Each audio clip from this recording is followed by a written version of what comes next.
Assalamualaikum warahmatullahi wabarakatuh. Dan pada video kali ini kita akan mengisahkan tentang kisah wanita pelacur yang melahirkan 7 nabi Bani Israel. Diceritakan dari Za'zan, diceritakan dari sahabat Abdullah bin Mas'ud, diceritakan dari sahabat Salman Al-Farisi, bahwa dahulu kala hiduplah seorang wanita cantik di tengah-tengah penduduk Bani Israel. Tak hanya cantik, tetapi wanita ini juga kaya raya dan ahli fitnah dengan kecantikan dan keanggunannya. Rumah wanita itu selalu terbuka lebar setiap harinya, sedangkan dia duduk telentang di atas ranjang tepat lurus pada pintu rumahnya, sehingga setiap pria yang melewati rumah itu termakan fitnah oleh kecantikannya dan tertarik untuk mendekatinya. Kemudian wanita itu meminta kepada setiap pelanggan untuk memberikan uang sebesar 10 keping dinar atau lebih untuk bisa menggaulinya.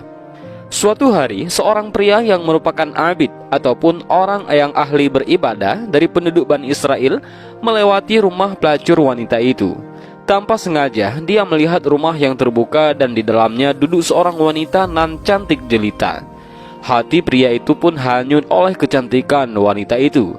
Rasa ingin menggauli wanita itu.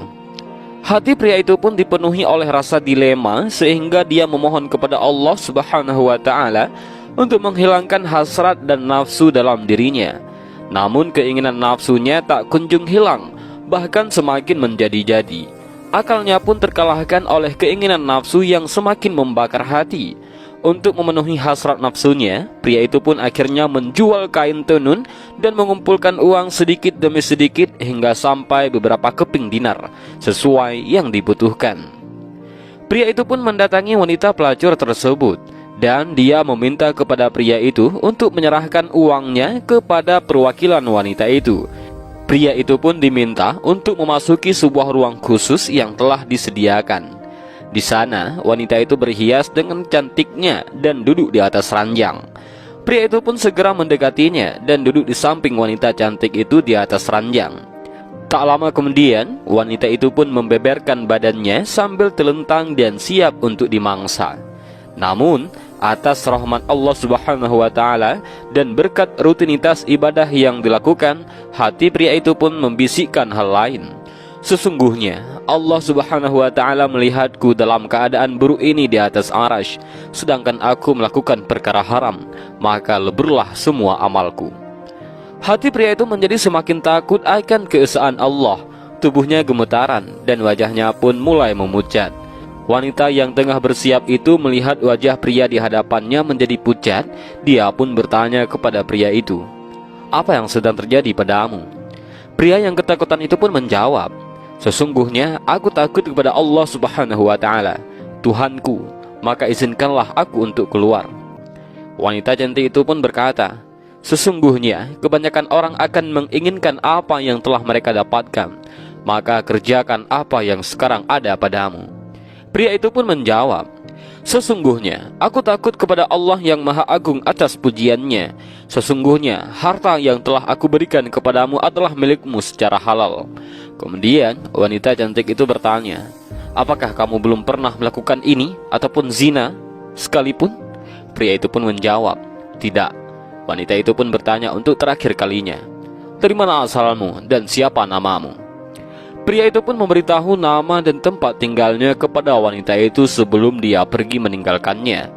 Dan selama dia pergi meninggalkan wanita itu, dia bergumam dengan sendirinya, "Celaka dan kerasukan," sembari meneteskan air mata. Rupanya setelah kejadian itu, wanita cantik itu pun terketuk hatinya atas rahmat Allah Subhanahu wa Ta'ala dan berkah pria itu. Perasaan takut kepada Tuhan pun semakin bermunculan dalam hatinya, sampai-sampai dia berkata kepada dirinya sendiri, "Orang itu telah melakukan awal perbuatan dosa, namun hatinya telah dimasuki oleh ketakutan kepada Tuhannya. Sedangkan aku telah melakukan perbuatan dosa selama sekian tahun, dan Tuhan yang dia takuti adalah Tuhanku, maka seharusnya ketakutanku lebih besar daripada ketakutannya." Saat itu pula, wanita itu pun semakin sadar dan semakin takut kepada Allah Subhanahu wa Ta'ala. dia menutup pintu rumahnya dan mengenakan pakaian yang kusut nan lama sebagai bentuk kehinaan diri dan mulai melakukan ibadah atas kehendak Allah Subhanahu wa ta'ala. Wanita itu pun mulai berpikir dan berkata pada dirinya sendiri, sesungguhnya jika aku bisa menemui pria itu, mungkin dia bisa menikahiku dan aku ada di sisinya. Aku akan belajar darinya tentang perkara agamaku dan dia bisa menjadi penolong bagiku untuk melakukan ibadah kepada Tuhanku. Atas izin dan rahmat Allah Subhanahu wa ta'ala, wanita cantik itu pun pergi untuk mencari pria yang telah menyadarkan dirinya dengan membawa beberapa bekal dan harta dalam perjalanan. Sampailah dia pada perkampungan tempat tinggal pria itu, seperti apa yang telah dia tanyakan kepada pria itu tempo hari. Wanita itu pun menanyakan tentang keberadaan dan tempat tinggal pria itu kepada para penduduk desa. Mereka pun mengantarkan wanita itu untuk menemui pria itu. Sesampainya wanita itu di depan rumah pria itu, penduduk desa memberitahu bahwa ada seorang wanita yang datang dari jauh mencarinya.